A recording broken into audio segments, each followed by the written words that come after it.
सरस्वती गोस्वामी प्रभुपाद की जय, अनंत कोटि वैष्णववृंद की जय, नामाचार्य श्री हरिदास ठाकुर की जय। प्रेम से कहो श्री कृष्ण चैतन्य प्रभु नित्यानंद से अद्वैत गदाधर शिवास आदि गौर भक्तवृंद की जय। श्री राधा कृष्ण गो गोपीनाथ श्याम कुंड राधा कुंड गिरिवर्धन की जय, वृंदावन धाम की जय, नवद्वीप धाम की जय, स्वामी तो भक्तवृंद की जय, गंगा माई की जय, जमुना माई की जय, तुलसी देवी की जय, भक्ति देवी की जय, स्वामी तो भक्तवृंद की जय। All glories to the assembled Lord. All glories to the assembled Lord. Thank you very much.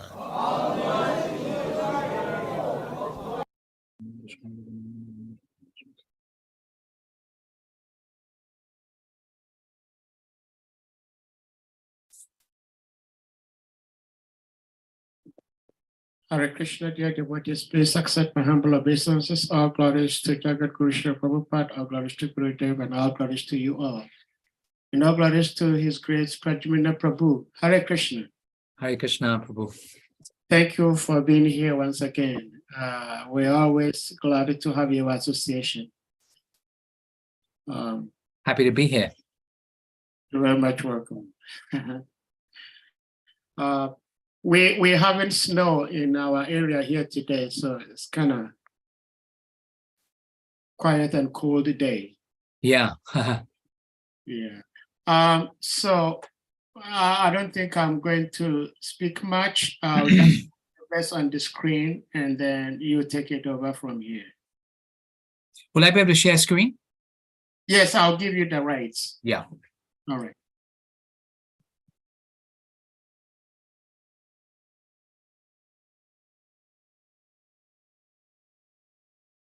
All right, you should have that right now. Okay, thank you so much. You're welcome. Thank you all the devotees for gathering here and for giving me another invitation for your association. Today we're going to read from SRIMAD BHAGAVATAM, first canto, chapter 18, text 45. Om Namo Bhagavate Vasudevaya. Om Namo Bhagavate Vasudevaya.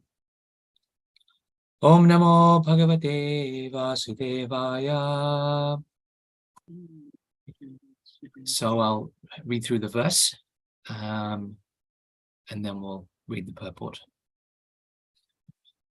Tadharya dharma praviliyate rinam varnashramachara yutastrayi maya tatartha kama biniveshitatmanam shunam kapinam iva varna shankara.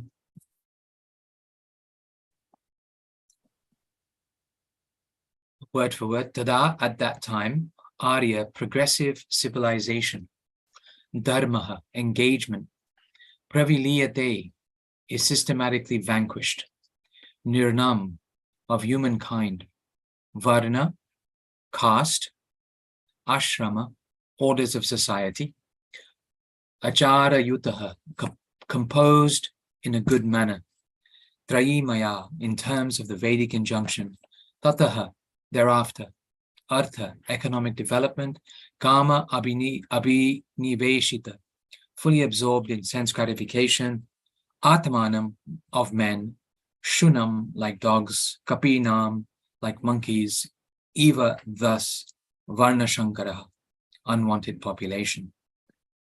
Translation.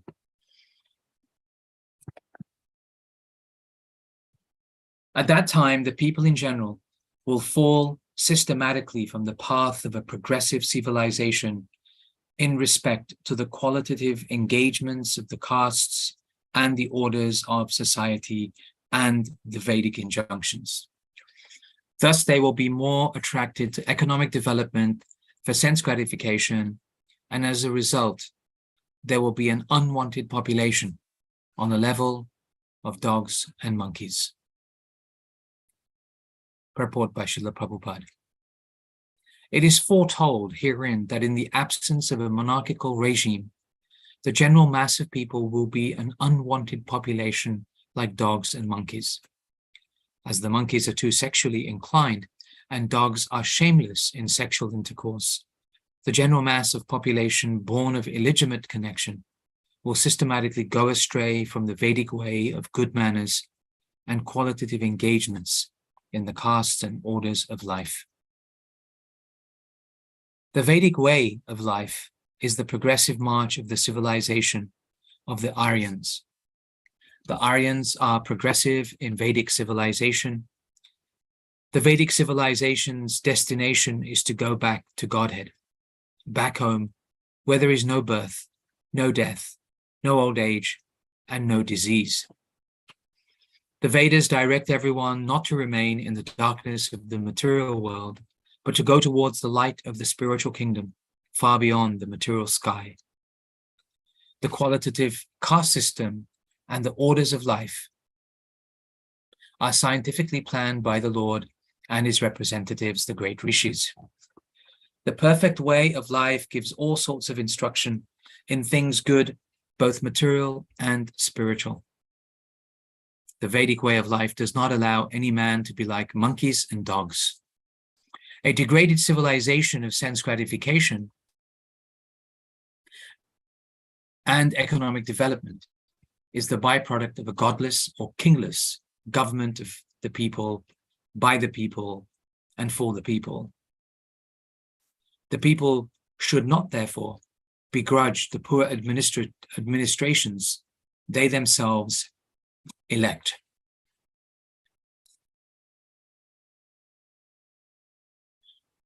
Om Jnana-timirandasya Gyananjana Shalakaya Chakshurun Militam Yena Tasmai Shri Gurave Namaha Shri Chaitanya Manobishtam Shtapitam Yena Bhutale Swayam Rupa Kadamayam Dadati Swaha Padantikam Vandehang Shri Guru Shri Utapada Kamalam Shri Gurun Vaishnavangsha Shri Rupam Shagrajatam Shahagana Raghunathan Vidam Tvang Sajivam Sadvetam Savadutam Parijana Sahitam Krishna Chaitanya Devam Shri Radha Krishna Padan Sahagana Lalita Shri Vishakan Vidangshta He Krishna Karuna Sindhu Dina Bandho Jagatpate Gopesha Gopika Kanta Radha Kanta Namostute Tapta Kanchana Gaurangi Radhe Vrindavaneshwari Vrishabhanu Sute Devi Pranamami Hari Priye Vanchakalpatarubhyascha Kripa Sindhubhya Evacha Patitanam Bhavanebhyo Vaishnavebhyo Namo Namaha Shri Krishna Chaitanya Prabhu Nityananda Shri Advaita Gadadhara Shivashadi Gaura Bhakta Vrinda Hare Krishna Krishna Krishna Hare Hare Hare Rama Rama Rama Hare Hare Tadarya Dharma Praviliyate Rnanam Varnashrama Yutastra Maya Tathorta Kama Biniveshitatmanam Shunam Kapinam Eva Varna Shankara At that time, people in general will fall systematically from the path of a progressive civilization in respect to the qualitative and qualitative engagements of the castes and orders of society and Vedic injunctions. Thus, they will be more attracted to economic development for sense gratification, and as a result, there will be unwanted population on the level of dogs and monkeys. This chapter 18 explores the episode where we find when Maharaj Parikshit came to the ashram of Shamik Rishi. And we have already heard in the progression of these verses throughout this chapter what the consequences of that visit was. And this verse is a continuation of Shamik Rishi speaking. And here he's looking ahead, and he's feeling lamentation, and he's feeling great concern of what will happen now that his young boy has issued a curse upon the king. Here in this verse, the word Arya is used, which means progressive civilization. Human life, as we learn from the entirety of the Vedic teaching, is meant for progression. It begins with the aphorism, Atato Brahma Jignasa. Now that you're a human being, make progress. Begin to inquire. Who am I? Where am I going? Where am I from? What is my purpose? And all of those questions lead to a progressive civilization. And within this verse, we also hear an adherence to the Varna Ashram system of progression and the arrangements of the traditional social structure that offers and allows every person progression, an opportunity for people to realize their true spiritual potential of cultivating their consciousness to the point of loving devotional service to Krishna.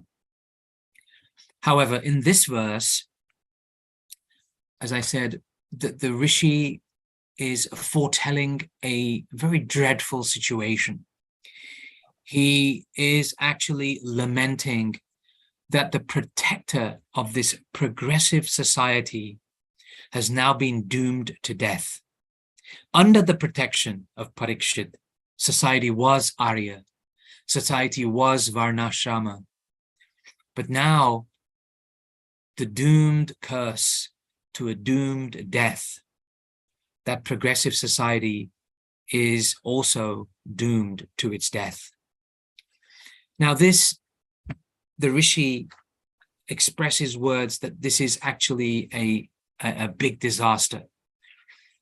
And as we know that there is a similar lamentation in Bhagavad Gita by Arjuna in chapter 1, where he reflects on the ruination of society because of the war that will take place, because of the people that will be killed, specifically people, elders of the family will be killed. And so therefore that leads wide open to exploitation of specifically women. And when women become exploited, then there is unwanted progeny. So instead of progression, this particular social ill distracts from the true purpose of human life. Now, if we reflect on Varnashrama, which is meant for engaging every person according to their nature. Krishna speaks about this in Bhagavad Gita, Chaturvarnyam Mayashistram Guna Karma Vibhagasha. So there is a guna and there is a karma, there is a qualification, there is a characteristic which couples up with the type of activity that's suited for that person. And Varnashrama means there's a place for every single person in human society to make progress through their work, based on their nature, but also to make progress through the ashramas, the various stages of life. And those stages of life offer particular focus of cultivation at different phases in their life. Student life for cultivating knowledge, cultivating self-control, discipline, building character, developing strong sense of values upon which to uphold the rest of their life. Then grihasta, which is to earn money, to perform charity, to perform sacrifice in supporting their family and supporting society and supporting the other three phases of life, brahmacharya, varnaprast, sannyas. And then there is vanaprast, which means to then retire and to focus on the ultimate progression of life, which is to turn back to Krishna, having spent so many years reflecting on material activity, finding that opportunity to be on pilgrimage, to live more simply, to cultivate detachment and vairagya, and then sannyas, preparing for that final moment where one becomes renounced, one gives up activities born of material desire and really becomes fully focused on the lotus feet of Krishna and teaching others their wisdom of a full life. They become full of wisdom, which they can share with others. So this is a structure. It's a structure, social structure with a cooperative spirit. There is room for every varna, there is room for every ashrama, and there is room for every single person to make progression. And this environment creates sustainable prosperity for all people. However, this structure requires the right kind of leadership. The role of the king in this structure is crucial. And when such a head of state, who is a pure devotee of Krishna, is in that position, then, as we have heard previously about Yudhishthira Maharaj, and as we hear later on, the challenges of the heads of state, when we hear about the story of Vena and Prithu and so on, the necessity of the right kind of character, personality, qualification of the head of state brings sustainable prosperity for all people, or it can bring challenge, it can bring ruination, it can bring Varna Shankara. So the demise of the king, or with the demise of the king, here the sage is lamenting. He's foretelling his lamentation. He's foretelling a situation in the absence of such a qualified king. He's outlining the negative impact on society minus Parikshit Maharaj. So when society is actually bereft of good leadership, we can see from this prediction that the quality and purpose of human life is actually lost. It becomes degraded. The Rishi is comparing that degraded standard of life to dogs and monkeys. Now, it's interesting how this prediction has been something that we have seen sequentially unpack itself through the 5,000 years of Kali Yuga. The demise of Parikshit Maharaj means the stronger foothold of Kali within the kingdom, which means a stronger foothold within the camp of people's minds, people's intelligence, people's desires, which become more attuned to the characteristics of the age that we find ourselves in. But throughout the age, we see this decline, not only in the way it's been described here, but specifically in social leadership, in social structure, and therefore in the overall purpose and meaning of human life. Now, the social structure has changed in a very massive, negative way, with a massive negative impact on society. We've seen Varnashram, which used to be a system of sustainable prosperity for every single person, a role and a position for every single person in society. That started to erode with the loss of Parikshit Maharaj, with the growth of Kali Yuga, and specifically in India, the rise of a caste system, which created artificial hierarchy, and therefore that left people out of the system. It excluded people, it forgot people, and the idea of sustainable prosperity was completely dismantled from society. The fact that every person could have a role and position within that. And within the caste system, we see that Brahmanas and Kshatriyas, those who provide knowledge, guidance, wisdom, and then those who provide administrative leadership, those became or have become in name only and not necessarily by the natural and trained qualification that is required for those particular varnas. And so then we see that degradation, but we see degradation further because we see modern human society where leadership is not in the hands of Kshatriyas, but specifically it is in the hands of, and again it's foretold here about let me just find that verse, find that word, economic development, where is that? Oh, there it is, artha. So tatha, thereafter, artha, economic development, kama abhini veshita. So we see that leadership is transferred to Vaishyas and Sudras. Who do people admire nowadays? People admire those who are big heroes, those who are pop stars, sports stars, and all that kind of stuff. And I don't want to I'm not in a position to completely degrade them as individuals, but for who they are and what they offer society is within the category of activities of Sudra. And so they become idolized and they become the leaders. But leadership in society means first and foremost protection. Protection of women, protection of children, protection of the elderly, protection of cows.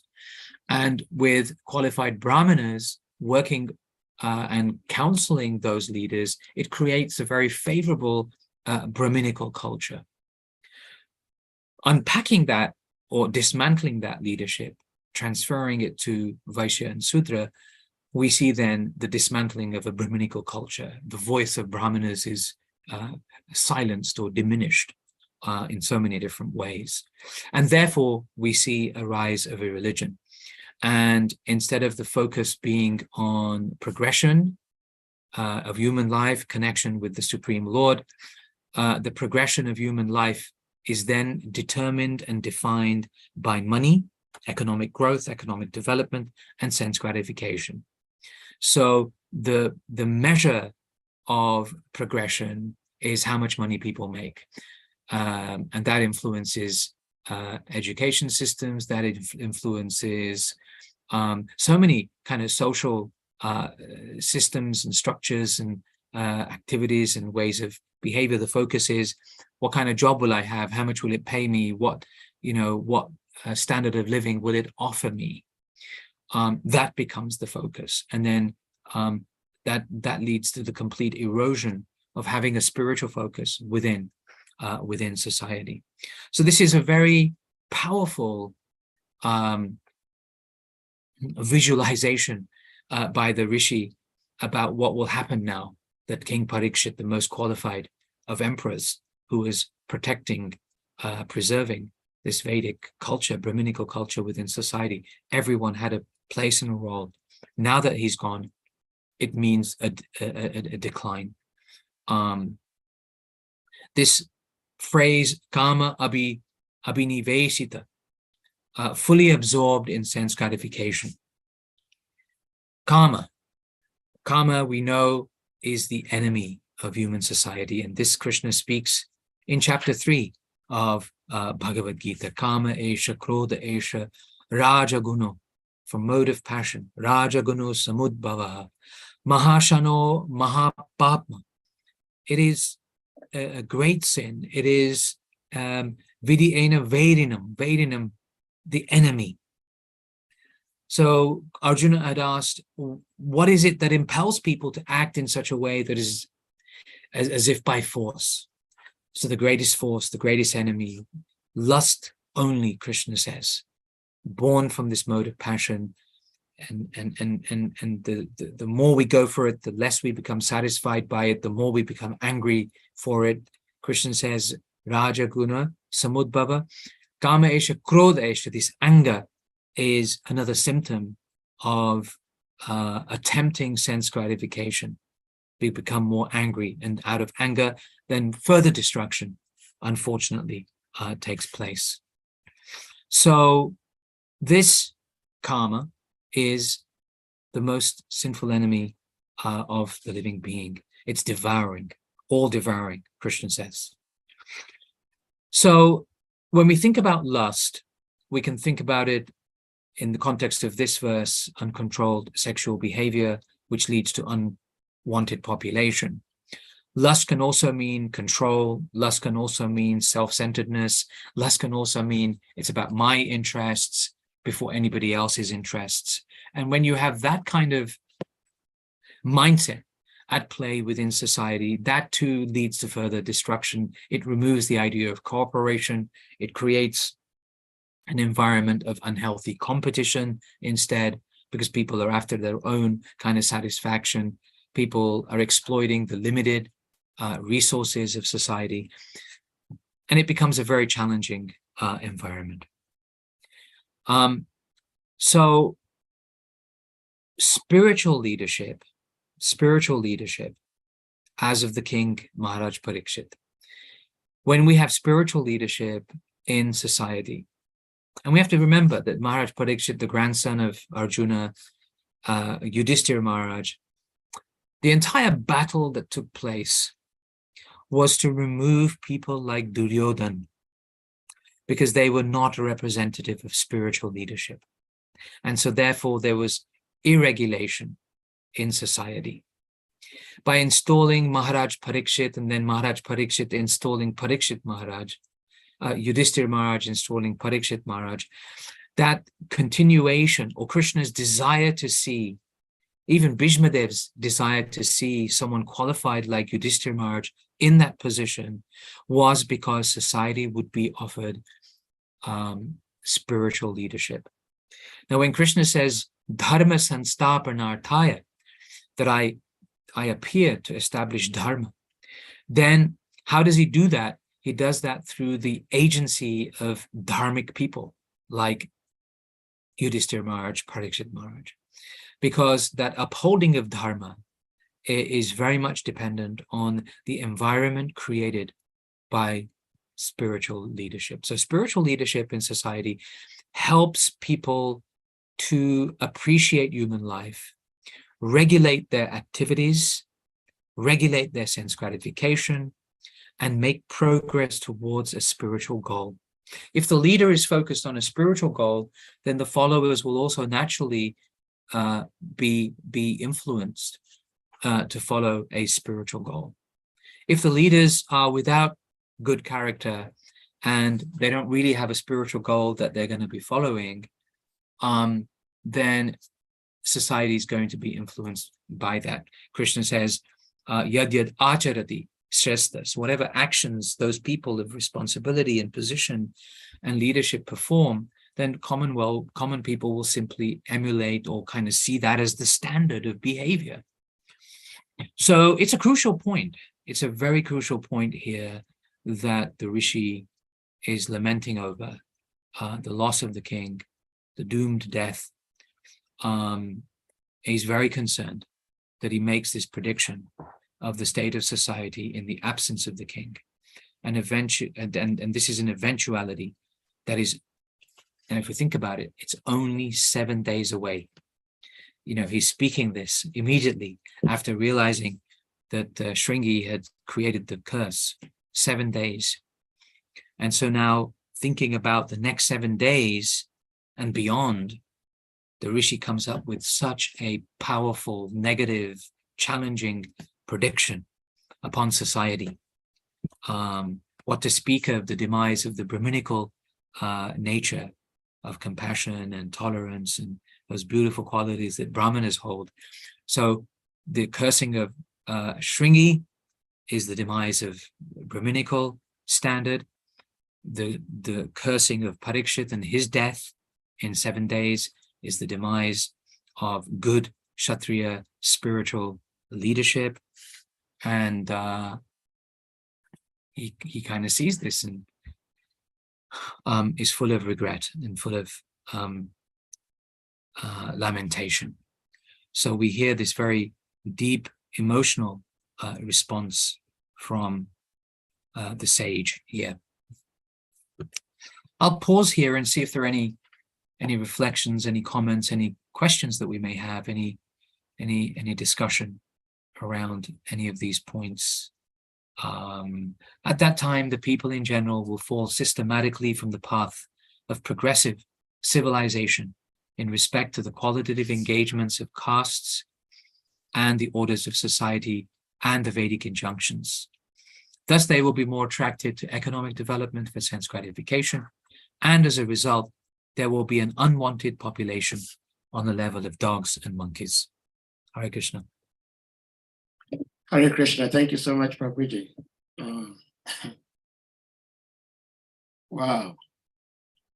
Shamakarishi is a great sage indeed, because what he said here is what we are all experiencing today. And this was said some 5,000 years ago. Mm-hmm. So, dear devotees, if anyone has a question, comment, please, you may do so. Prabhuji, is it okay you take down the screen? Yeah. Okay, Hare Krishna. Yeah, there you go. You're welcome. So, devotees, if anyone has a question or comment, you may do so, and Prabhuji will be here to answer our questions. Yeah. Well, Prabhuji, I think I have a question from the purport. Srila Prabhupada was kind of stressing on the civilization of the Aryans. And my question is, who are the Aryans? I listened to one of Srila Prabhupada's disciples who was saying that now he is matured, he knows that there was nothing like Aryans. And there is a book, I've forgotten the title, that also contradicts the civilization of Aryans as very sophisticated and very, very high. So if you can share a little bit about who the Aryans were, or if we still have some in this material world as we speak today. Hare Krishna. Hare Krishna, that's a good question. I think we can look at that from 2 points of view. One is that the Vedic civilization was rooted in the geography of India. And so the people who were subscribed to that Vedic civilization were Aryans. You know, it doesn't matter which Varna or ashram, if you're living in that environment at that time and making a progressive march to the goal of human life, then they were the Aryans, the followers of the Vedic civilization, the followers of Vedic conclusion. So we can think back to 5,000 years, maybe we can think back to times even before that, where everybody, not everybody, but the civilization was rooted around this system, this structure. Then those people, that population, was known as the Aryan. And of course, the word Aryan then became engaged to become defined as the superior race, or, you know, the what we all want to have, an Aryan race, or the race that's perfect in all ways. But here in the word for word, we see Aryan means, or Arya refers to progression. Let's have a look at that in the verse. Arya, Tada Arya, progressive civilization. And Arya means, so any human being who subscribes to following the Vedic path of making progression in this human life is an Aryan. He's a qualified, a human being of higher consciousness. So it doesn't matter about geography or a population of the days of yore who were called Aryans. If we become followers of Bhagavad Gita and Srimad Bhagavatam and try to live our life of progression, that is the path of Aryan. That's the real path of Aryan, not ethnicity, not nationality, not geographical location. But those people who inherited the Vedic culture at that time, they were privileged. They had an amazing privilege of living there. But by the grace of Srila Prabhupada, who took the essence of that culture and took it to all parts of the world, giving all human beings an opportunity to come in touch with transcendental sound of the holy name and transcendental words contained in scripture, every human being has an opportunity to become progressive in attaining what this human form of life is meant to attain, which is pure love for Krishna. So there's two ways of kind of looking at it, historically, but also contextually and contemporary our life today. We have an opportunity to be in the category of progressive civilization in the way we use our human form of life. That okay? Yes, very much. Yes. Yeah.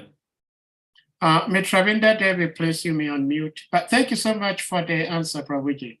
Thank you. I appreciate it. Yes. Thank you so much, Hare Krishna. Hare Krishna. Please forgive the background noise.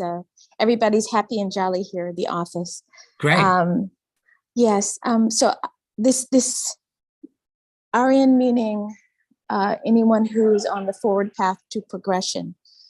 You gave a notion, anyone who's following the Vedic path or Vedanta is considered to be on the path of progression. However, in our human forms, we're fallible in so many ways. The idea that people get to pick and choose what that means. If you're Brahmin, or if you, drive this car in the material world, or if you have this degree or that degree.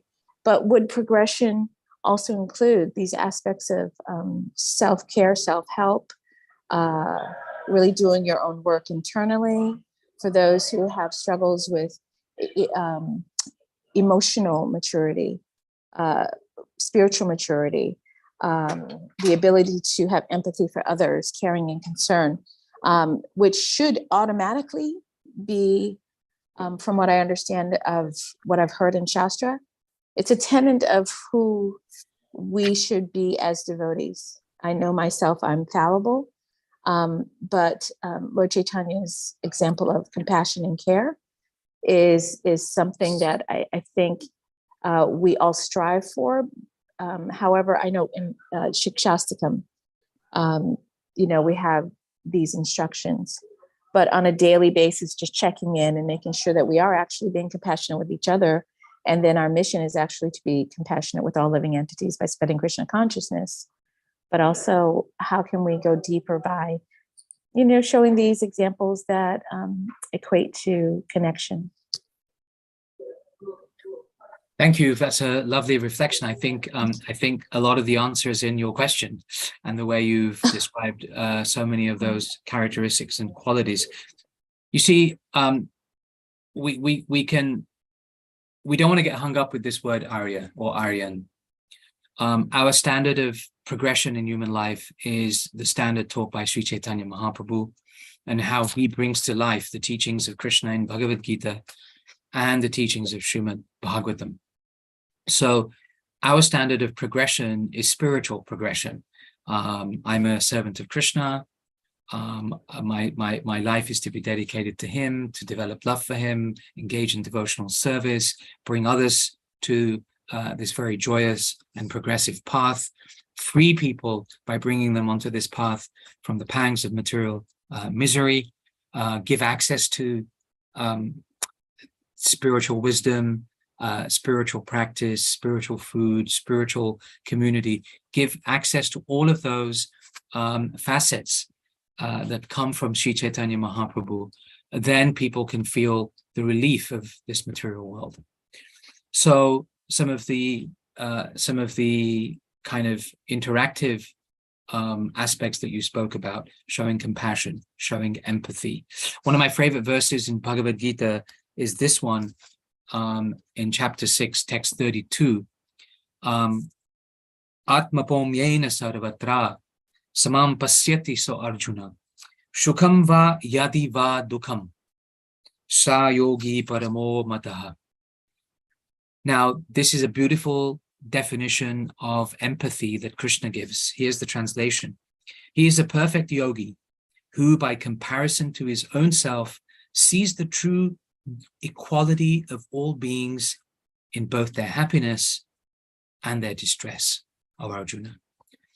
So Mahaprabhu, the core characteristic of disseminating his Sankirtan movement is based on this quality of compassion. This quality of compassion is crucial. So this quality of compassion is understood in this verse. How will I learn to be compassionate to others? Well, I know that I experience happiness. I know that I experience distress. And if I'm experiencing it and I'm a spiritual being and I see with equality all spiritual beings around me, then they're experiencing similar things. They're experiencing happiness. They're experiencing distress. But I feel for their distress. I feel for their distress. If we look at the beginning of chapter 16, where we find the list of 26 qualities of a devotee, abhayam sattva samsudhir jnana yoga vyavastita, there is the quality of compassion, daya. But if you reflect on all of those qualities of a devotee, there are some of those qualities you can cultivate on your own. Some of those qualities you can only cultivate within the presence of others, in the presence of a community. So if fearlessness, okay, I can work on my fearlessness. Purification of one's existence, okay, I can follow my sadhana. Cultivation of spiritual knowledge, okay, I need a teacher. Charity, okay, I need someone to give it to. Self-control, okay, I can do that by myself. Performance of sacrifice, yep, I can chant my japa. Study of the Vedas, need another teacher. Austerity, simplicity, okay, I can get on with those myself.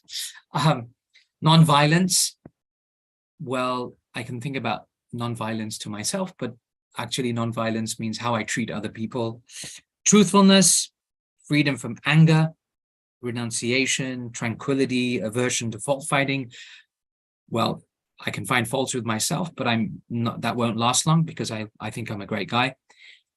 But I need people around to make sure I learn not to find faults in them, but to appreciate them and love them and accept them. Compassion for all living beings. Now, Prabhupada makes it very clear in the translation, a compassion for all living beings. In order for me to live compassion, I have to be with living beings, because I'm being requested to have compassion for living beings. So in this way, we can analyze the 26 qualities of a devotee and see which of these qualities do I need to be in a sangha? Do I need to be in an environment with other people, other living beings, some of them with devotees, others in the wider world, so I can really express my compassion, live my compassion. And of course, the way we live Lord Chaitanya's compassion is that we bring people to Krishna. So this is real progression for human society. And this is real progression for devotees of the Sankirtan movement, is that we live this compassion. We dedicate our lives to cultivating this compassion, and therefore dedicate our lives to to undertaking responsibility and engaging in activities that uplifts us, but simultaneously helps to uplift other people that we come in touch with and help revive their sense of progression, which is to connect with Krishna and be freed from the pangs of material anxiety. And when we bring people to Krishna, then Krishna also shows those people compassion. Because we showed people compassion, Krishna then will show compassion. In chapter 3, Krishna says, don't disturb the ignorant. Let them continue doing their work. But Prabhupada says, the devotee's heart is full of compassion, and he feels like one has to disturb the ignorant, because in that ignorance, they'll only make it worse for themselves. So we tap people on the shoulder, we knock on people's door, we stop people on the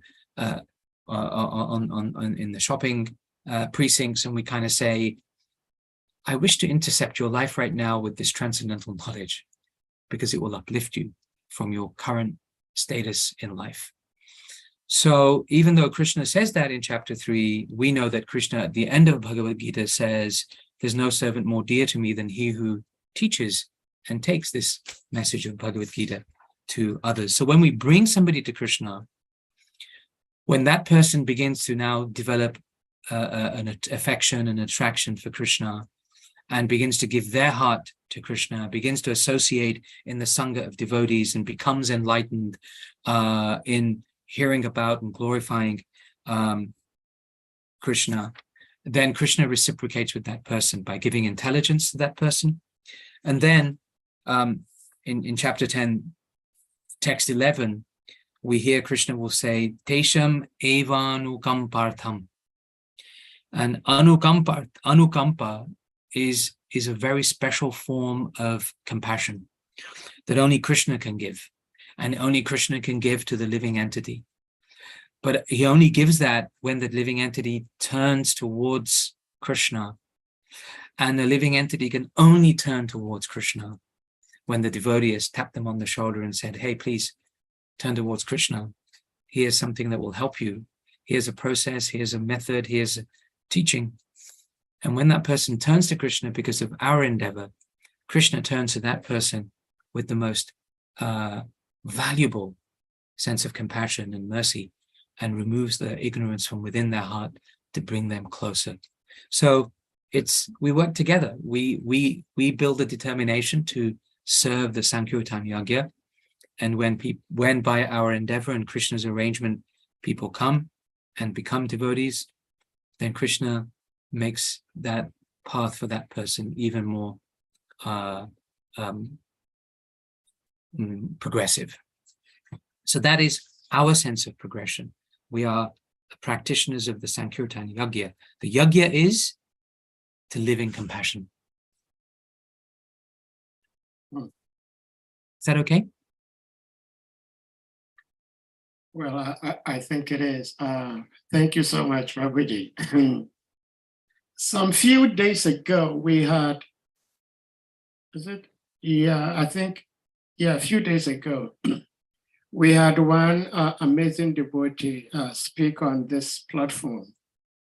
And he touched a little bit on Varnashram. And as aspiring devotees, we all know, we've heard so many times from so many devotees, how Srila Prabhupada said that 50% of his work is not being accomplished, and that is the Varnashram. Yet I learned from that devotee, which later on I researched, and I found it, that actually Varnashram should not be overlooked, but at the same time, it is not very much important for our spiritual growth. Or in other words, like when one truly wants to practice devotional service, Varnashram system is not very much needed. If that is the case, then why so much stress on doing anything and everything we can to make sure that we establish the national system. And if you wouldn't mind, I'll put the reference on the screen for us to read. This is a correspondence that Srila Prabhupada wrote to HARE Krishna Goswami Maharaj. This was dated April 14th, 1970. Location, Los Angeles, letter to HARE Krishna. So let me put this here.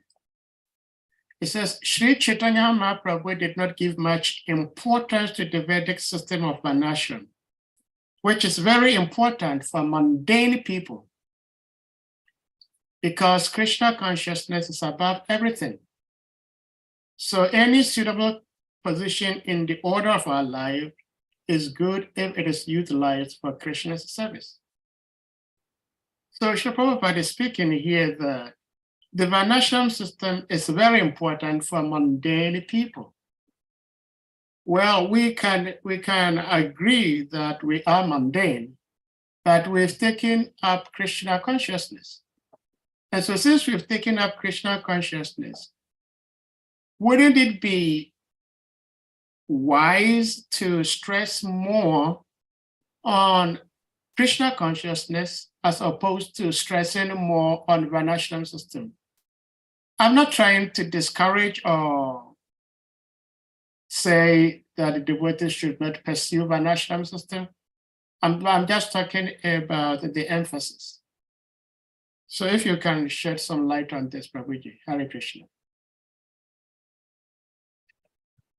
I don't think I'm qualified. I don't feel well-versed to comment on the 50% work or how Varnashram can be instituted and that kind of stuff. But I think I'm more in favor of the quote that we shared, that Mahaprabhu didn't give that much attention to understand Srila Prabhupada's very broad vision of spiritualizing human society. How can we fathom that? That's a very deep, compassionate vision that Srila Prabhupada had, and for him to claim that only 50% of the work has been done. But if you look at the 50% of work that has been done, even within that 50% that Prabhupada said that I've done, but 50% hasn't been done, if we just look at the 50% that has been done, there's a lot more within that 50% that we need to continue to do in order to reach all people with the message of Lord Chaitanya. Another way that I look at this is when we think about Varnashram, we use the analogy of this body. This body has a head, body has arms, body has an abdomen, and body has legs. So this is used sometimes to describe the combined cooperative social body of the Varnas. The head is the Brahmanas, the arms are the Kshatriyas, the abdomen is the Vaishyas that provide and distribute wealth and so on, and the legs are the support of the Sudras. Now, if we take society and try to institute these Varnas, it sounds like a very, very tough job. But another way to look at it is, if we're trying to bring together something that's broken in society, we can bring together and create Brahmanas and Kshatriyas and, train people and define people. First of all, if we're really going to do that, then we need to be in positions of leadership. We need to be heads of state, and we need to be given a country where we can practice and try it out and rebuild and then share that right across the world. We need right education systems. We need protective measures and policies of defense and protection from harm. We need proper economic systems, agrarian-based, and how that will serve a whole society. And we need definition and guidance for the Sudras and what work that they will do in order to kind of rebuild that. But another way to look at this is that a body has these four parts that they all work together in a cooperative spirit. But the most important part in the body is the heart. If the heart's not there, then what's the point of having a body, an arm and abdomen and legs and all that kind of stuff? So the heart is what beats and keeps the body alive. Now that heart has to be centered around Krishna, spiritual knowledge, spiritual sound, spiritual practice, and everything spiritual. So everything we do, we spiritualize that. So we may not be able to create, we may not be able to go around the whole world and create these structures for people to live together in harmony, in according to their nature and their varnas and everything. But we can, wherever we go, bring an infusion of spiritual knowledge, spiritual practice, spiritual consciousness from the teachings of Bhagavad Gita and SRIMAD Bhagavatam. If you look at the first purpose of ISKCON, Prabhupada writes, the systematic education of human society. Systematic education of human society based on spiritual techniques, based on values, and with that systematic education, it will bring about peace. So I think our priority continues to be in society. It continues to be looking at ways, looking at innovations, looking at avenues, looking at opportunities to disseminate systematic spiritual education based on Bhagavad Gita, and taking aspects of Bhagavad Gita as entry points for people in practicing spiritual techniques and spiritual values. And then the second purpose of ISKCON is to create a consciousness of Krishna as described in Bhagavad Gita and SRIMAD Bhagavatam. So those two continue to remain a priority, I feel, and we need to continue doing that. When Srila Prabhupada's 50% will come about, or the opportunity to really do that on a global scale or a national scale, I don't know. But we need to continue doing these two, and then the other purposes kind of follow on. If we're systematically propagating spiritual knowledge, educating people in spiritual techniques, checking the imbalance of values in life, propagating a consciousness of Krishna, then we achieve the third purpose, which is to bring members of society together and nearer to Krishna, where they can develop within the idea amongst themselves that we're all spiritual beings, part and parcel of the Supreme Personality of Godhead. And that begins the cooperative spirit.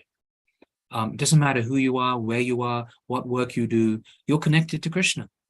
You're giving to Krishna, you're working for Krishna, you're practicing to develop your love and faith for Krishna. And we all begin to appreciate that. And then other aspects of Srila Prabhupada's purposes begin to manifest themselves. Of course, purpose 7 is the distribution of literature to meet all of those above mentioned purposes. So I see those continue to be our priority for a long while, until we can really embed spiritual education within society, to then start kind of maneuvering things around in a way to change its social structures. It requires the right qualification and the right timing. But if devotees of Krishna continue to cultivate 26 qualities within ourselves, continue to give spiritual education to others, then we begin to contribute to a society that rises above the modes of nature, and therefore rises above any form of social structure. Thank you so much, Prabhuji. I appreciate the way you answered the doubt and the question I put to you. I appreciate the answer so much. Thank you. Shrimad Prabhu, please, you may unmute. Hare Krishna Prabhu, my Dandavat Pranam Hare and Krishna. my obeisances to all the devotees on the forum. Well, my question is in pursuance of Sahadev's Prabhu's question.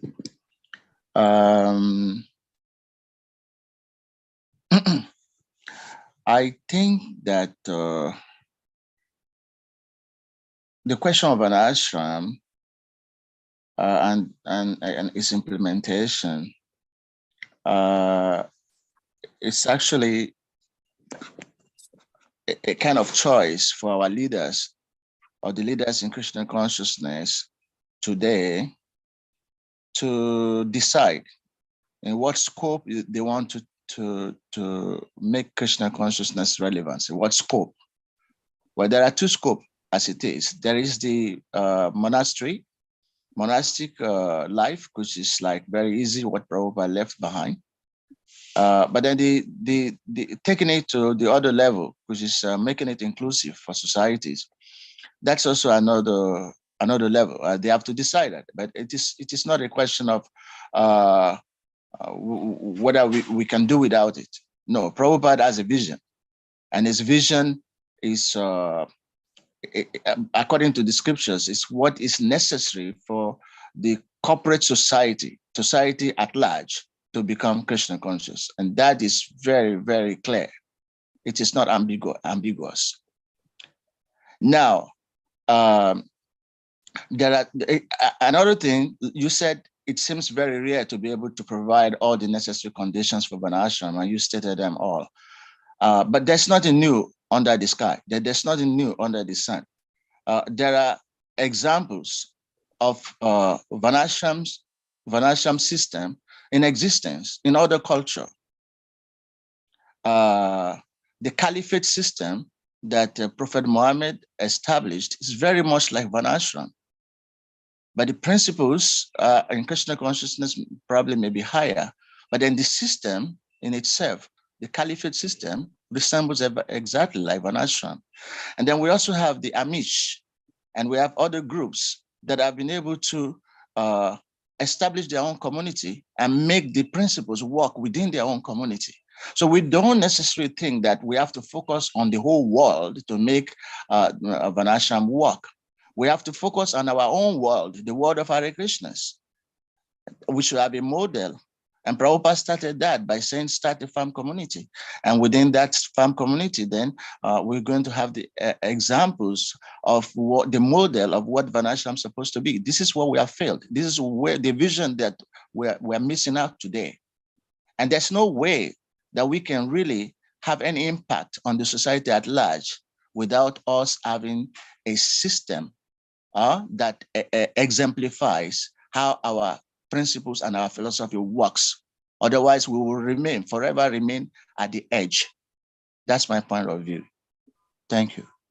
I appreciate that, and I think that's a very valid point. And of course, there are communities around the world that are based around agrarian life and farming life, as Prabhupada had recommended, and trying to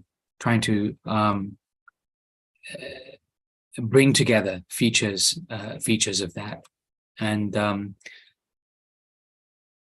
we'd love to see more of that and more examples that we can learn from. For people like me who live in the city, it's a very different situation, and so therefore, cultivating that sangha of spiritual knowledge and practicing spiritual life with the family within that city context is a very different arrangement, and so therefore our priority becomes going out and meeting and associating with the people of the city and trying to make Krishna conscious relevant to them, to intercept whatever life they're living right now, so that they can at least have some spiritual upliftment. and experience.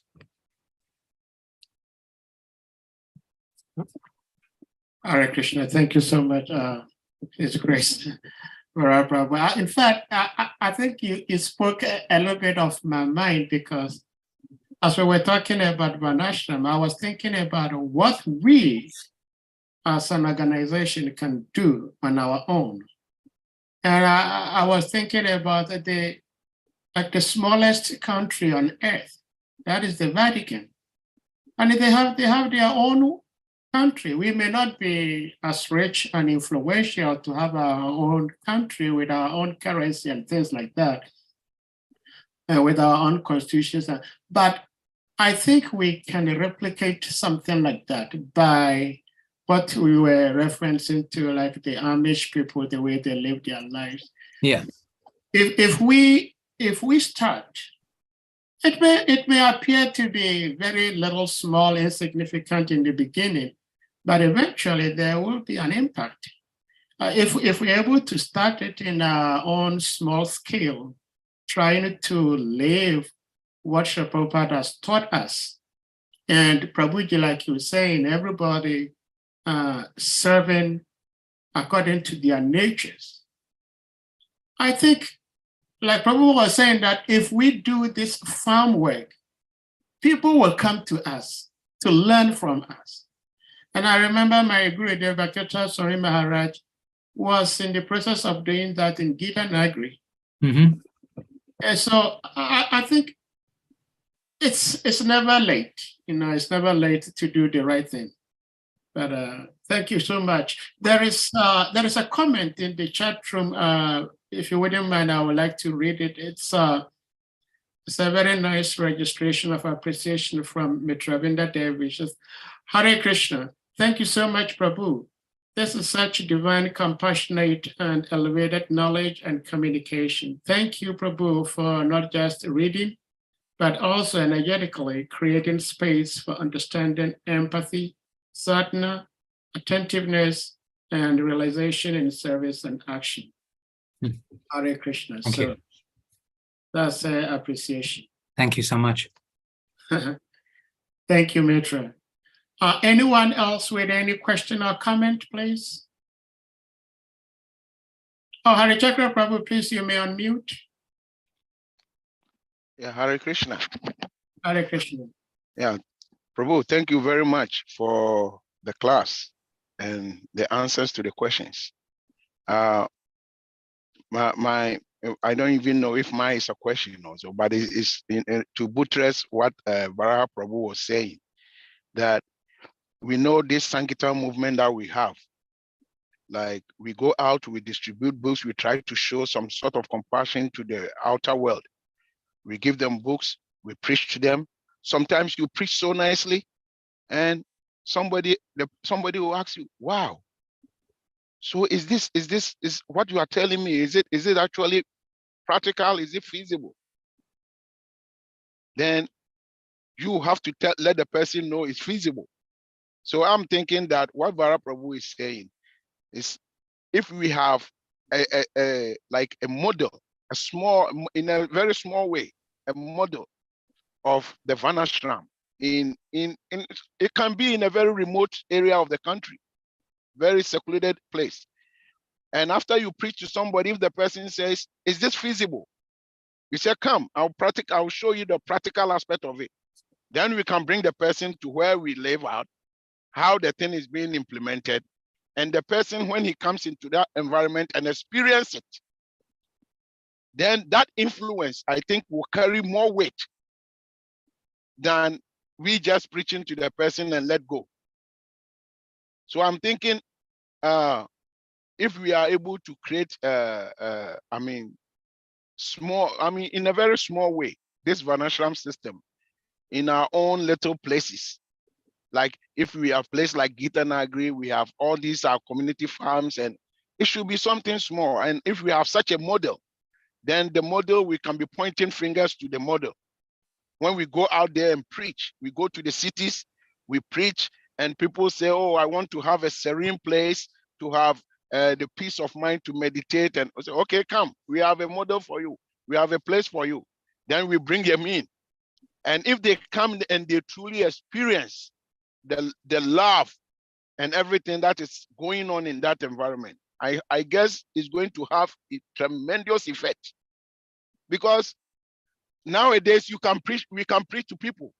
You preach to somebody, you bring the person to the temple, and whatever we preach is nullified in the temple, because the sort of lifestyle he come and see in the temple, he said, oh, this is not what I heard. He sees a different thing altogether. And in this way, it's rather destroying our preaching rather than to enhancing it.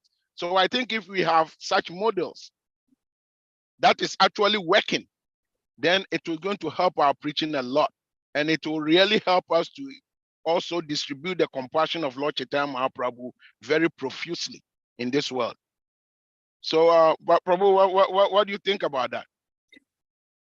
Well, I would ask, if the model of our temple is not doing anything to show the right example, then when will the right model of setting up a community come along to give the right example? Before we set up the communities for people to have a serene and peaceful experience of Krishna consciousness, if that experience is not available to them in our temples, then we need to adjust the temples, because the temples are places of education, temples are places of celebration, and temples are places of bringing people together for a spiritual experience.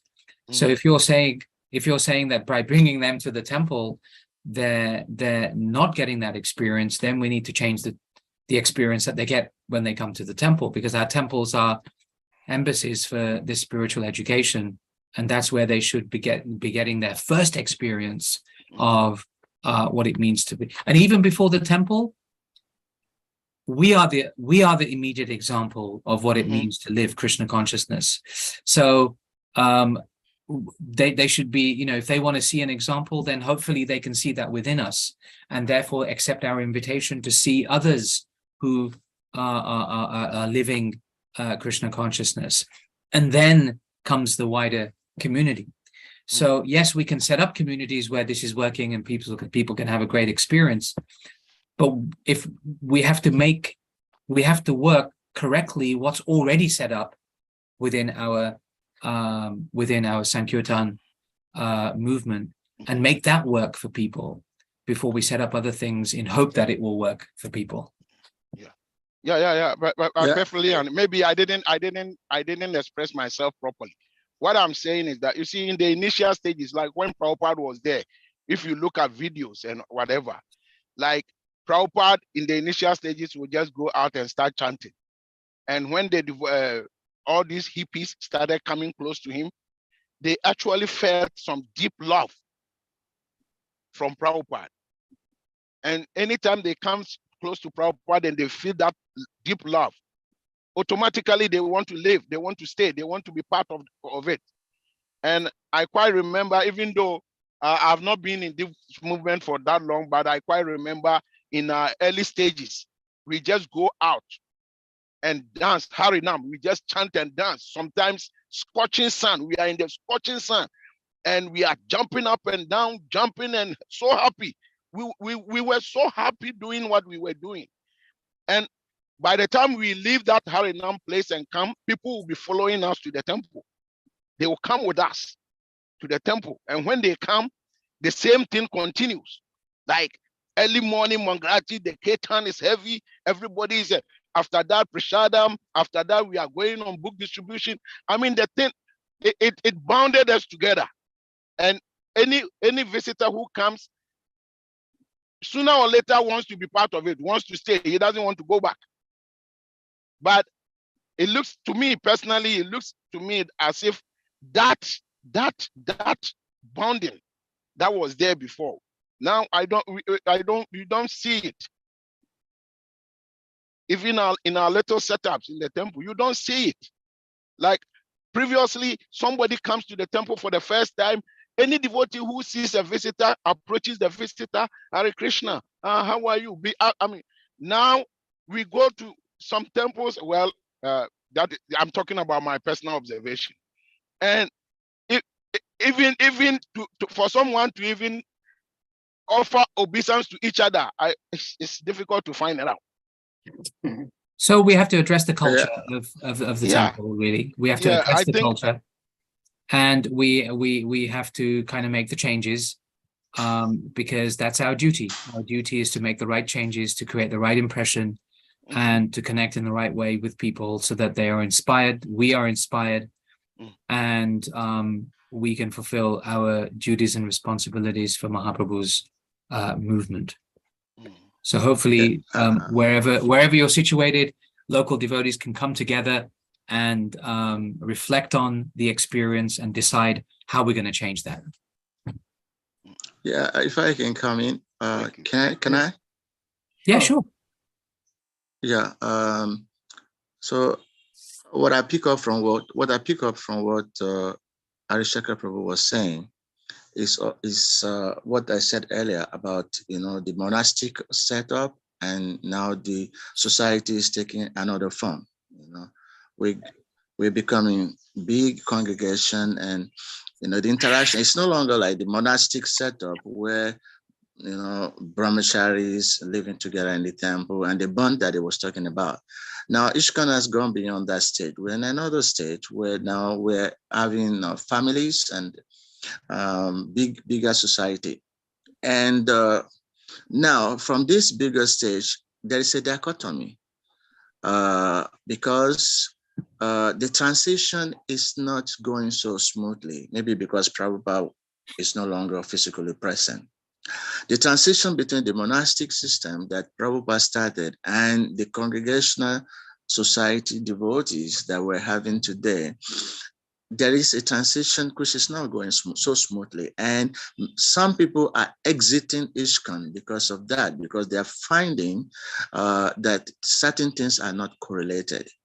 And not even exiting ISKCON, many prefer now practice their Krishna consciousness separate from the temple atmosphere, which is actually also like diminishing, the force of the workforce that devotees could have had if we have a kind of community arrangement, from the way Prabhupada wanted it. So I'm just trying to highlight some of the points he was saying, that there's a transition going on in ISKCON, which is not organized, which is also left to itself.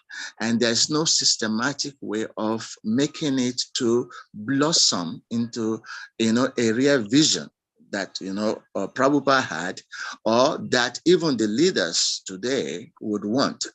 So that is the point he's trying to talk about. And that's exactly what I said, that this transition is not managed in a systematic way, and it is actually making not only new members not to know where they belong, because you still have both systems working together. That's why I said there's a dichotomy. You have the temple lifestyle, you have the big congregational setup, and then people come in and they feel a bit confused. What is Krishna consciousness lifestyle? And then when we go into the scripture and we start speaking about Varnashram, they say, but we don't see that happening.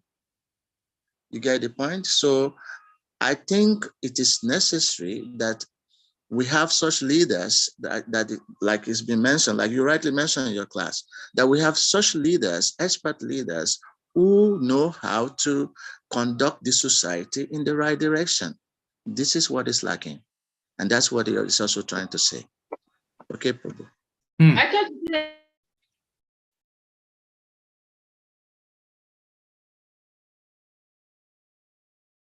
Ravinda, David, you have something to say? Only to add to that last point that it is about leadership. It comes down to leadership. And so we need to find the right way and means in which we can address this as leaders and with leaders. Thank you. Well, thank you so much, Prabhuji. Anyone else with any question, concern, comment?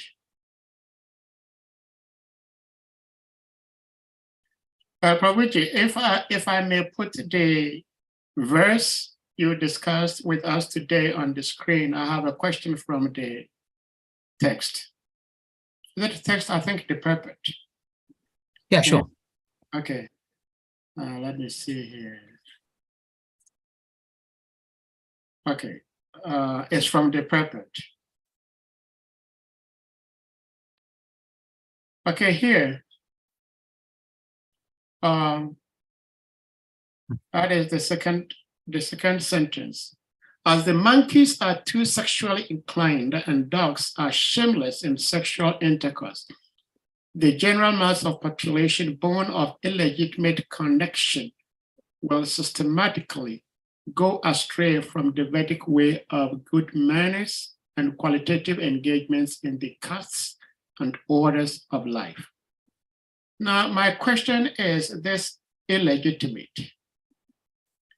I am not, please, devotees and whoever may be listening, I am not in any way canvassing or promoting promiscuity or illegitimacy. But I just want to know, and probably other devotees also to understand, why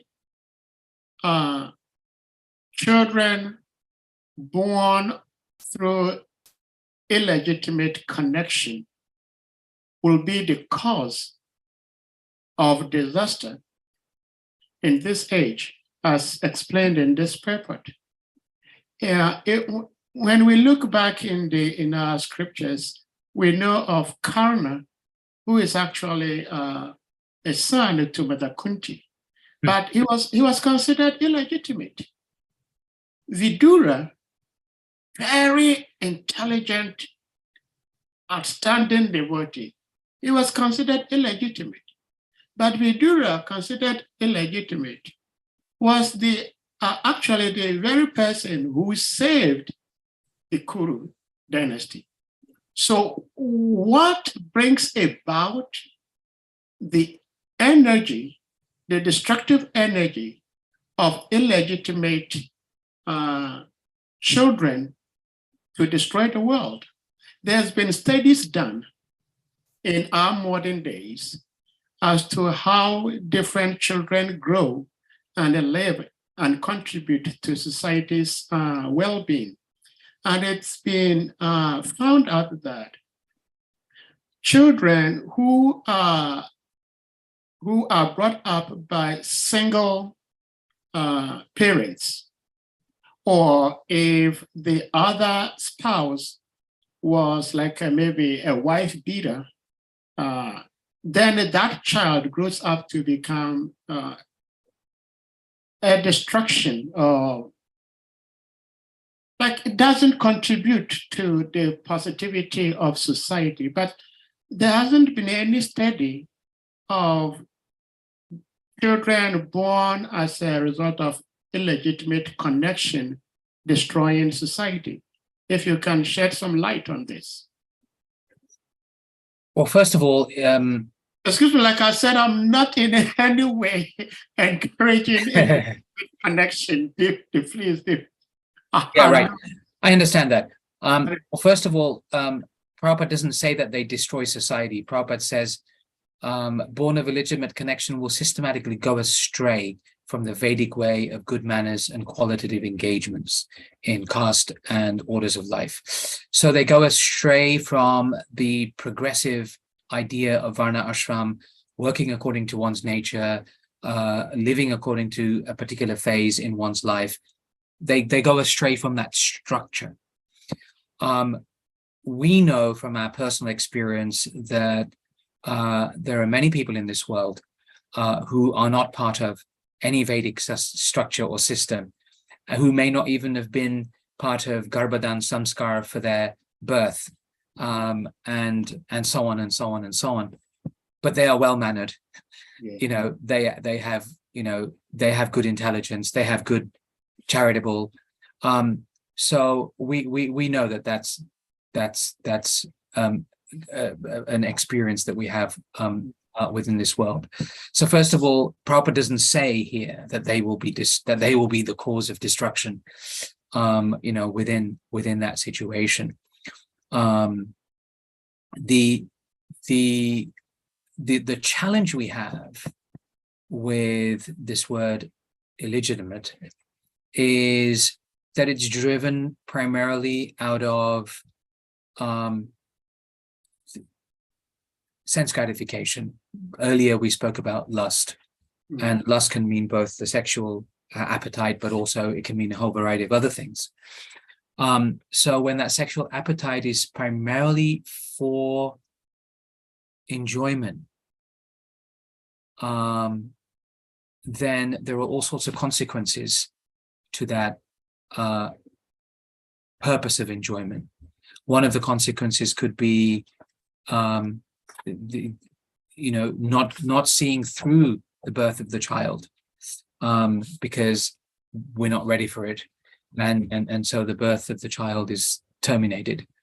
Other consequences may be children not growing up with both parents for the duration of their childhood into adulthood, and so therefore not having the input of male and female, a father and a mother within their life. That becomes a social consequence, and so on.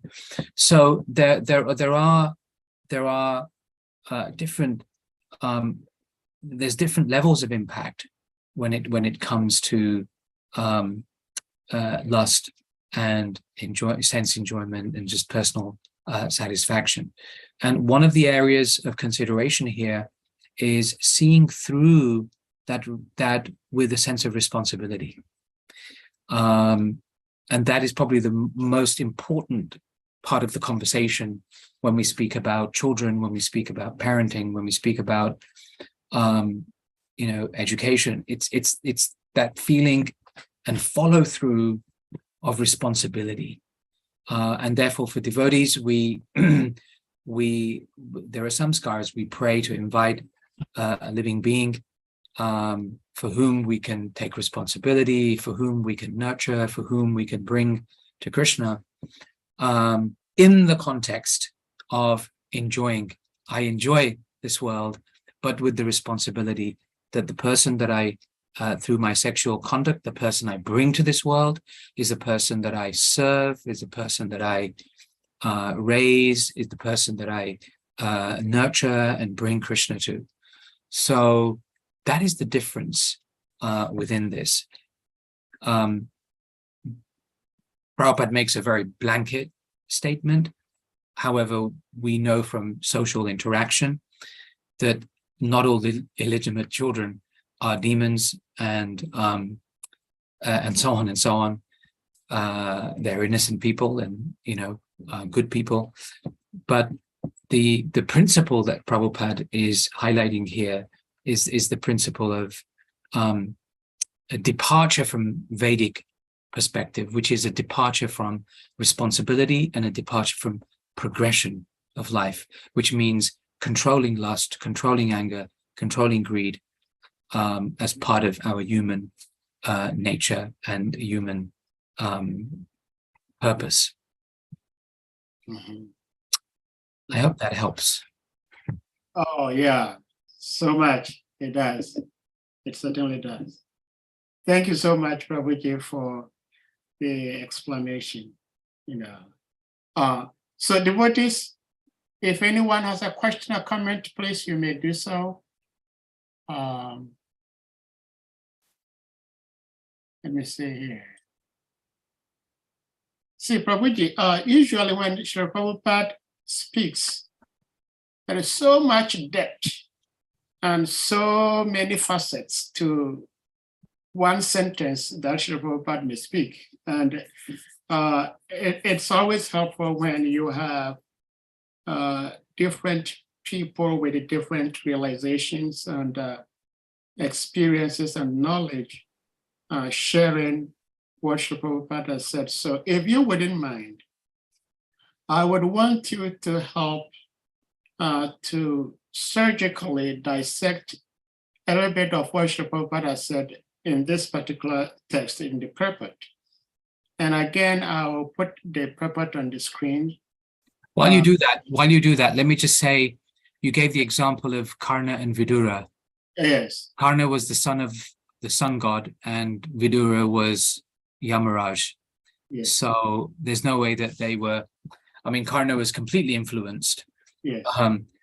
With degradation, but he had good qualities, and as we know, you know, so their legitimacy was also part of a bigger plan, and the Devas were behind them. So they had good qualities. Yeah, of course. They were very special. Like you said, they are part and parcel of such great demigods. But societal view of them, I mean, because of society, they belittle them. You know. Yes, we saw that. We saw that within their situation. So that is why I was asking. But if we go back to the purport, I think I highlighted it here. A degraded civilization of sense gratification and income development is the byproduct of a godless or kinless government of the people, by the people, and for the people. It's very heavy, Srila Prabhupada. All glory to Jagaguru Srila Prabhupada. So, a degraded civilization of sense gratification and economic development is the byproduct of a godless or kingless government. So, my question here is, at the moment, we have so much economic development. For example, it's so easy. It would take me just a matter of hours to travel from US here to go to India. Whereas so many years ago, like 2,000 years ago, it would take me years to get there if I'm not going by sea. So it's an economic development. Now, from this statement, it means that these economic developments are going on because of godless or kinless government. Now, my question is, when we go on Harinams, we use microphones with loudspeakers, and we're able to reach so many people at very distant places. And we know how Lord Chaitanya and his associates used to go on Harinam. And they didn't have any microphone, they didn't have megaphone. And all the inventors of all these sophisticated gadgets, the intelligence for making them were provided by Krishna. So why didn't Krishna give the intelligence at the time when they were here, when Krishna was here, when Lord Chaitanya was here, for them to use in the Sankirtan? And if Lord Krishna, Lord Chaitanya felt that it was unnecessary, then why should we be using them? And if we are using them because they are useful in propagating the transcendental names of the Lord, why the Lord didn't? Of course, he can do whatever, but it's just my stupid mind asking this question. Wouldn't it have been much easier and better if the ancient people had such facilities of speaking through their microphone, their megaphone, and reaching so many people at distant places at the same time? Hare Krishna.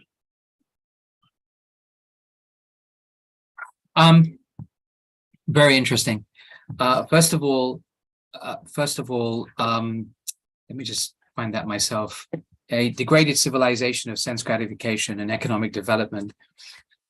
Sense gratification, economic development is self-centered, and is a byproduct of a godless or kingless government.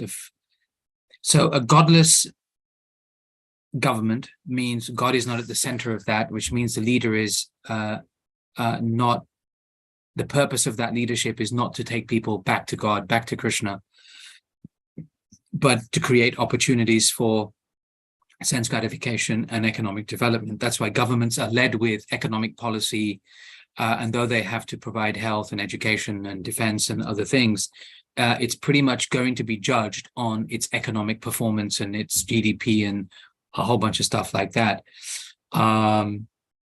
So economic just because we see economic development and we as devotees are taking advantage of that economic development and technological development, the bigger question of such a society is, first of all, do we have sustainable prosperity where every person is feeling progressive in the purpose of human life? Every person is feeling happy in the engagement of their work and varna?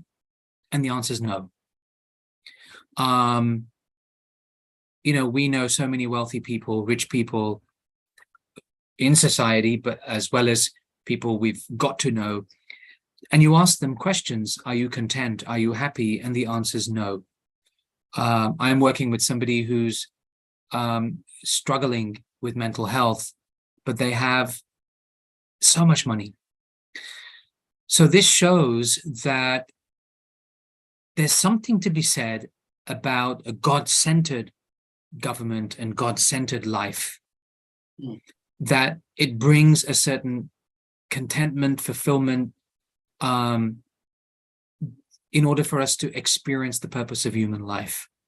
Just money and sense gratification, just giving that to people is a crime. It's not fulfilling the purpose of human life. It's not fulfilling their real thirst that they have, which is for love for God. But we pump out processes and systems that promote that economic development and economic growth is a measure of your success. And so if I'm not doing that, then I'm a failure in society. And society does not do anything proactive for those failures. Nobody should go hungry, really, because there's so much food in the world. Nobody should be free of shelter and clothing and home, because there's so much of it. But that does happen. People's activities lead to that kind of stuff. People's ideology and illusions around what economic development really means, create those situations. And those situations, if there is proper economic development, sustainable prosperity, then nobody should be without. Everybody should be taken care of. Everybody should be progressive. So I think we have to be careful in how we define economic development and its value. Now, given that we're a Sankirtan movement in a predominantly godless, degrading civilization, and by the grace of Mahaprabhu and Srila Prabhupada, we're being lifted up out of this, then our principle is Yukta Vairagya, which is Krishna gave the intelligence to these people to create technology and so on. So we utilize that for Krishna's glorification. And so that the Sankirtan Yagya, therefore, brings about this prosperity of happiness. If we can connect every aspect of technology and offer it back to Krishna, then that offering in itself begins to offer spiritual value to those who invented it, to those who created it, to those who manufacture it. So you begin to see how crucial the Sankirtan movement actually is in society, because the Sankirtan movement, based on the principle of compassion and Yukta Vairagya, can connect every person and every item of this economic development in the service of Krishna. And when we do that, we uplift the prosperity of society. We can bring that true peace and happiness. So that's what we're doing by taking out the megaphone. Prabhupada was using a dictaphone. Prabhupada was traveling. We may travel. And we have to be very careful that I'm doing it for Krishna and not just for myself in the name of Yukta Vairagya.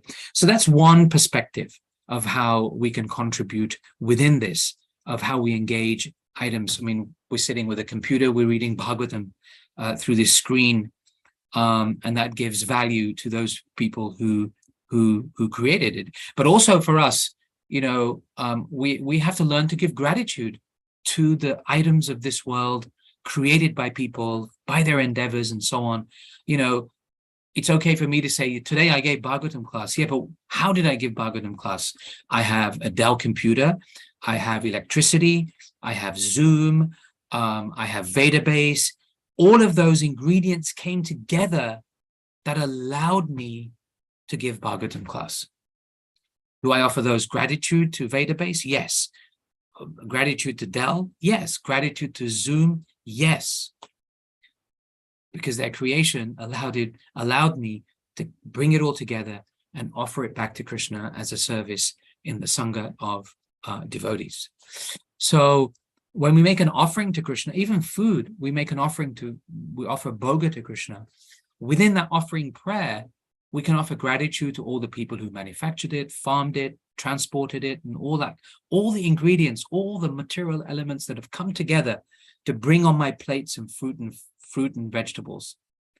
I offer it to Krishna, but if I think about the gratitude towards the energy that's gone into that, then I through my prayer can begin to offer some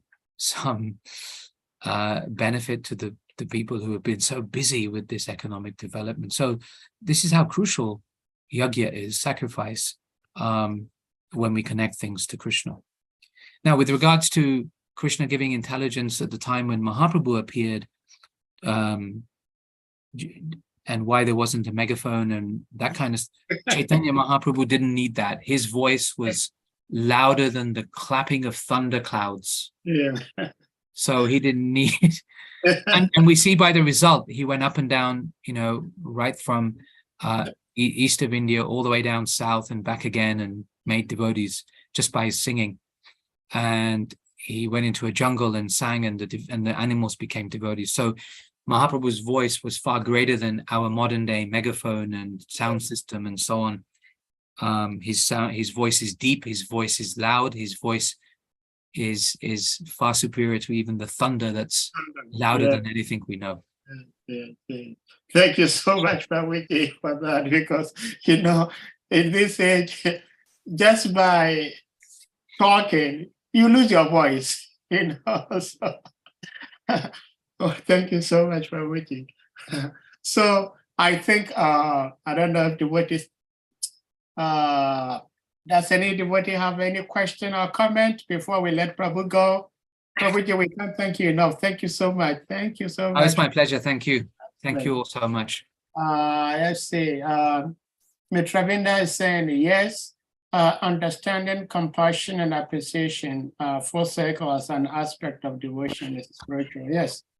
Unfortunately, so I'll say we are very fortunate. We on this forum are very, very fortunate because almost every speaker on this platform has been teaching us what is in the scriptures, but have also been able to bring them down to application, the applicability of what is said in the scriptures. Because one thing, reading in black and white, what is there, and another is understanding and applying it. So we've been so fortunate. We've been having amazing devotees who've been to our home here and giving us the insight as to how to apply these teachings in our modern days. So thank you so much, Prabhuji. And Salika Prabhu, if you have something to say before we bring the class to a close. Hare Krishna. Thank you very much, Sadif. Thank you, all of the devotees. Thank you very much, Prabhu, for the wonderful discourse. I think for me, the essence of everything is that in this age, Lord Chaitanya Mahaprabhu has come with a medication to solve most of the challenges that we have, which is embedded in the holy name.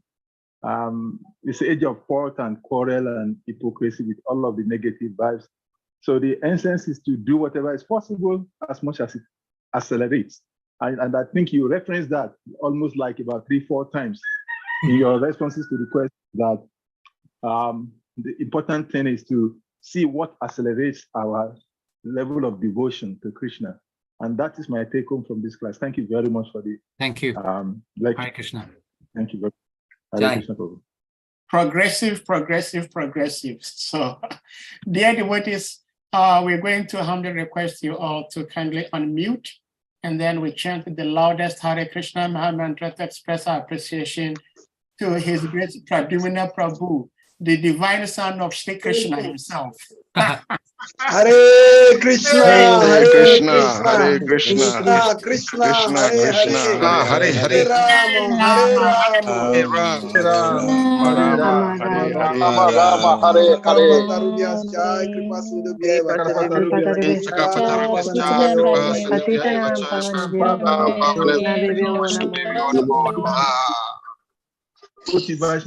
Great, thank you so much. Prabhu ki Jai. Srila Prabhupada ki jai. Hare Krishna. Hope to see you all soon. Yes, please. Take care. See you soon. Yes. All the best for 2023. Yeah, 2023. Yes. So, Hare Krishna. Hare Krishna.